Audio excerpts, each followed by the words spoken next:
All right. So, Cries and Whispers by Ingmar Bergman. And not only is it the best film of the 1970s, I unabashedly, very confidently call it my favorite film ever made.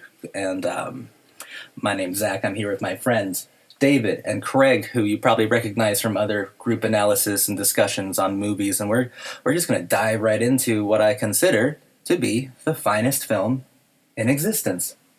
Now, I normally get people's initial responses. This is their first time watching this particular Bergman picture, and I think it's even Craig's very first Ingmar Bergman film.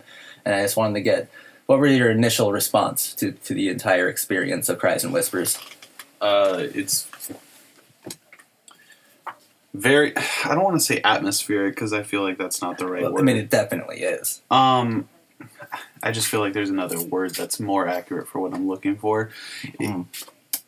The movie's constantly present, if that makes sense. Like, ooh, that's actually pretty cool. Like constantly, like evolving, or like constantly, like you're constantly in it.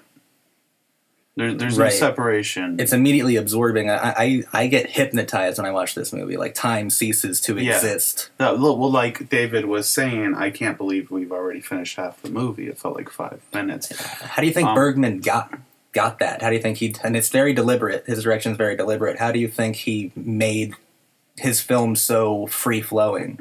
I find voyeuristic films like this tend to do that simply because you're not worried about what's happening next. You're constantly in the moment of the movie, so there is no real flow of time. Yes, which is interesting because time plays a very strong motif in the film because we hear the clocks and everything, but it's almost like don't pay attention to time. Time is going to be arbitrary for this overall like a psychosexual experience. It's going to be very arbitrary, and I love that you said voyeuristic because I think you're absolutely correct in that criticism. It's not a criticism, but in that point that we are not supposed to be viewing this kind of emotional vulnerability. Like, this is stuff we're not supposed to see, even in a filmic version. And even when it came to, like, the women crying. Yes. You see crying in movies all the time, but their crying was 100% vulnerable. Like, the sounds they were making are not sounds that an actress would likely want people to hear. Because it's very courageous. Like, it's borderline... It's scary because you don't see that kind of crying, that kind of emoting. I don't know. I think I've seen it in real life, but it's even more idealized than that, more horrific. And you brought up some excellent points just in your initial responses. So yeah, no need to be worried about anything, man. David, your initial responses, sir. I was blown away by just the magnitude of emotional expression by each actor. And wow, just how much the myriad of emotions are just played cinematically through each face and each transition.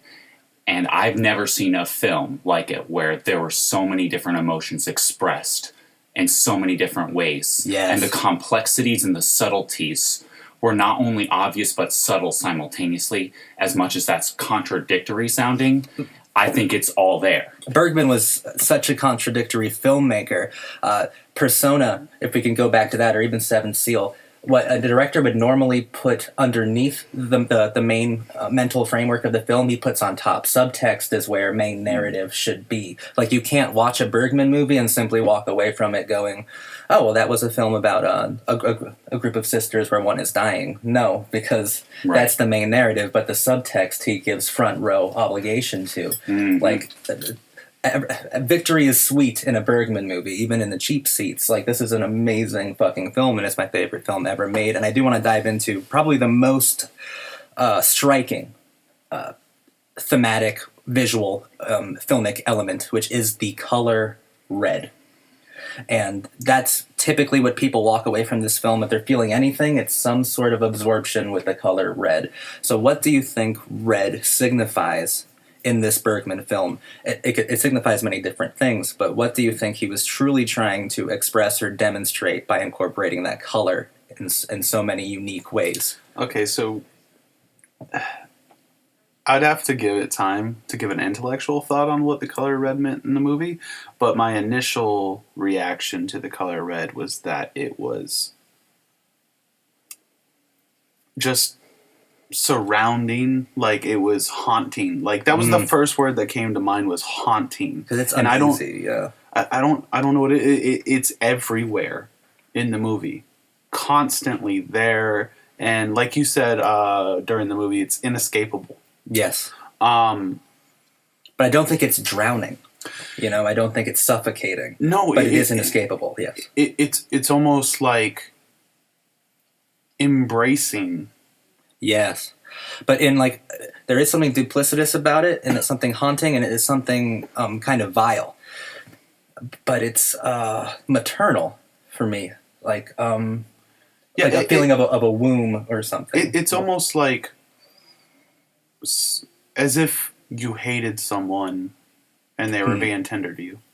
Karine, that you just demonstrated. The pathos of her character is her hating everyone who is tender to her, and mostly because they are tender to her. David, throw in some red color theory here. If I had to put it in one word and not to be cheesy and rhyme, dread. Dread. Yeah. Just that serious, forelooming sense of how enveloping it is. It's both tender and strange. Oh, definitely. Cries and Whispers. Right. Therefore, you have juxtaposition in the title, which goes directly along with the color scheme involved. Mm-hmm. And Cries and Whispers, the holy and profane, because it's not only existential dread, it's romantic dread, it's psychosexual dread, it's familial dread, it's feminine dread more than anything else. And what I find, and spoilers ahead, by the way, what I find incredible about that is just like you said, the juxtaposition where you're outside and they're all dressed in white, or they're looking outside and it's all green, and it's serene. It's a very serene moment, and then it just literally transitions into this red room with red walls and red blankets. So you might argue that in the amazing scenes wherever we get we call them little vignettes when we can stare into each primary character's box of consciousness or cage of dread, you would probably argue that when it's just showing their face with a black backdrop and the whispers going like that the red is dread. And so we could also pull from that red is crying. If we're getting whispers orally, if we're hearing the whispers, then we're seeing the red. So the red is the cries and blackness is whispers. So we're getting a physically poetic sound motif through the colors as well, and they're reflecting off of each other. This is just a brilliantly composed film. And I do want to mention that Sven Nykvist is the cinematographer here. Won an Academy Award for his photography in the film, and I totally deserved it. I want to mention the choreography very quickly. There are self-contained scenes where each character is fulfilling the poetic and philosophical function of her duty, of her role in this drama, in this tragedy, really. And it's just perfectly choreographed, and we see so much emotion, just so much artistic depth in what Nykvist and Bergman are able to compel onto film and capture it in the same way. Yeah. What are they called? A long shot, right? Where you could cut, but you don't. Yeah. Essentially. This movie did that insanely well. Insanely. I think it's the best example. Especially, I believe it was the first time she started having the problem with breathing. Yes. Where the camera kept zooming in and zooming out onto different aspects of what was happening in the room, just different actions going on. Mm-hmm. And I just thought to myself, this guy is like a genius. How many times did they have to cut this? Dude, Bergman is a complete genius. Yeah. How many times did they have to take that, And you get the feeling watching it, I mentioned it outside, that there are no accidents in this picture. I think that Bergman completely realized everything he was going to do before he went into this. It is so deliberate, so methodical, but like you said, it feels flowing, ever evolving. So even though it's so deliberate, it feels freer than even like a Fellini film, which is equally as deliberate, but I think more confined. Bergman has like a Tarkovsky film, and that's why he liked Tarkovsky so much, is that he allows the viewer to really pull the threads of meaning from it intuitively rather than intellectually. And like when you were saying like I need to intellectualize my thoughts, I don't think Bergman would probably want you to do that. He'd probably just want you to be intuitive. He want you to see all that red, and then whatever you pull from it, that is the correct answer. I think Bergman would tell you. Whatever you intuitively pull and not intellectually, Yeah. it would be the correct answer. Bergman would be on your side. Okay. Most definitely. Let's talk about the idea of the idealized form, as David has brought up on previous podcasts. It seems like these directors are very focused on idealized forms. He's brought it up in Solaris, which is probably the ultimate film about idealized forms. But let's talk about it more practical, maybe a bit more meta. Liv Ullmann plays Maria in this film, and Liv Ullmann was also in Persona. She was in Scenes from a Marriage. She was Bergman's ultimate muse and companion. And I would argue here, outside of maybe Fellini and Messina and possibly Antonioni and Viti, this is the best pairing of actress and director on the face of the earth. He knew how to photograph her. He photographed her courageously and critically. I mean, in every film that he does, you have a character demeaning her. But what's interesting about this film is that she does get the last primordial laugh. She ends up being the most callous person in the whole film by tricking Karine into showing tenderness. And then just completely chastising her for it at the end with that little grin that Karine mocked so heavily in the scene previous. I want to talk about her role in the film, both meta and within the story, of how Bergman views his muse. And David, I wanted to start with it because you actually brought up something really interesting outside about the idea of muses. Yeah. And Bergman, I can't agree with you more about what you're about to say. So go for it. This is really interesting. In this particular film, you have to sort of piece it all together, but you have to go beginning and then meet in the middle, kind of thing. And the middle centralizes around Agnes's death, really. Yes, it happens, I think, right at the 45-minute mark. Yeah. By the way. And so you have to start with the beginning, and in the beginning you have that statue of the muse with a slightly broken harp, and it's covered in moss, and it's also facing forward, and we're only seeing the backside of that statue. That was a very strong motif. So let's carry that over or transpose it over to the way that Bergman decided to photograph his own muse, Liv Ullmann, in this film. I think we could definitely transpose that symbolic meaning onto what he's doing with his muse this time around. We think that Karine is the most guarded character, that we're only seeing her from the back, and that she's covered with layers. As Craig pointed out, when she's undressing, she has to take off all the layers of herself because she's so guarded. But actually, the character who's being the most duplicitous, the most shrouded in confusion, seems to be the most open one, at least through her expressions, and it's Liv Ullmann. So this muse is lying this time to him, whereas before in Persona, she was certainly the most authentic character, and she's usually the most authentic character that Bergman uses, whereas this time she is so facile. She's Very so true. contrived, but it's so haunting. If there was a villain of this picture, I would actually pick her. Yeah. And it's on account of that childish little grin. And Craig, why don't you talk about your first impressions of her character, where you thought that she was like in a childlike stasis, like she just wanted to be pure. Yeah. When I first saw her, she looked so innocent. Like Yes. that's how she was portrayed right off the bat. She was completely innocent, and then you see her in her bedroom, and there's all these childish things. The around. dollhouse, which the Bergman focuses on, dollhouse is scene. the only one we really have to point out. I don't remember what else was in there, but Well, her lovely blue eyes and her childlike demure. yeah, and you were saying the dollhouse was this idolized version. Yeah, idealized form of Yeah, what she thinks it's like, or what she thinks it should be. But then they show her story. Yeah, which is But it shows that she's not so innocent, no. and then now she's back in the home she was raised in.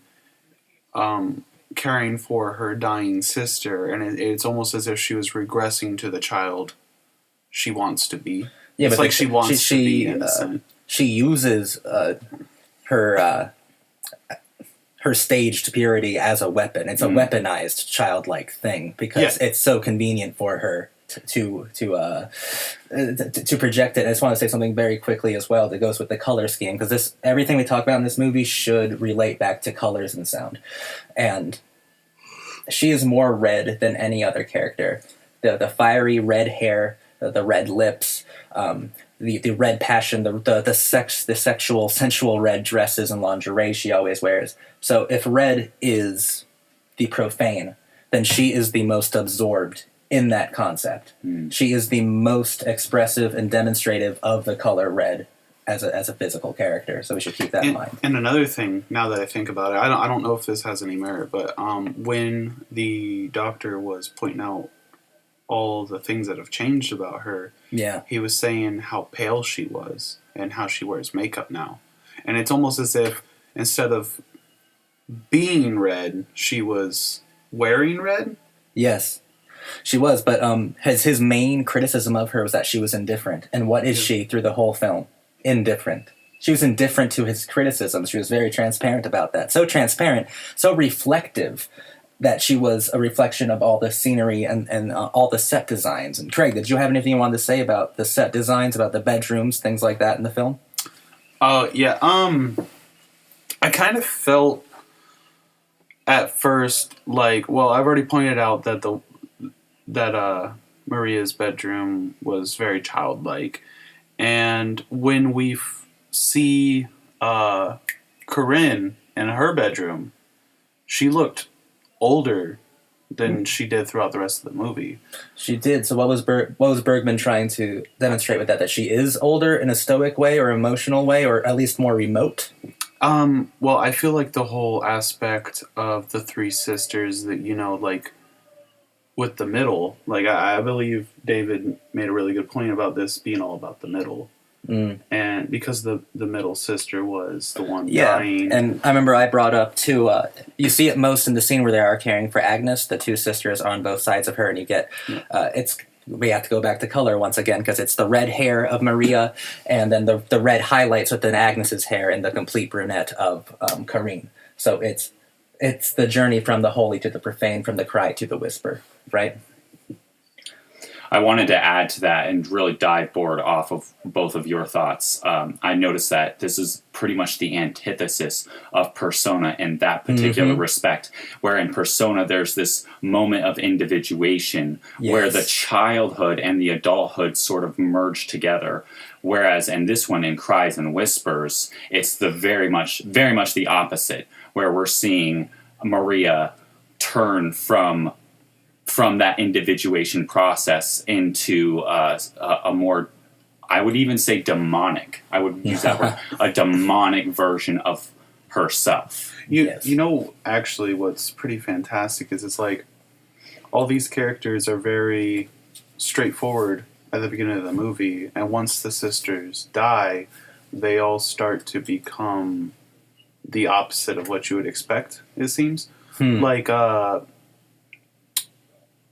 Do you think it's counterintuitive then? Do you think that Bergman is framing it so that you expect a certain outcome and then he flips that on its head?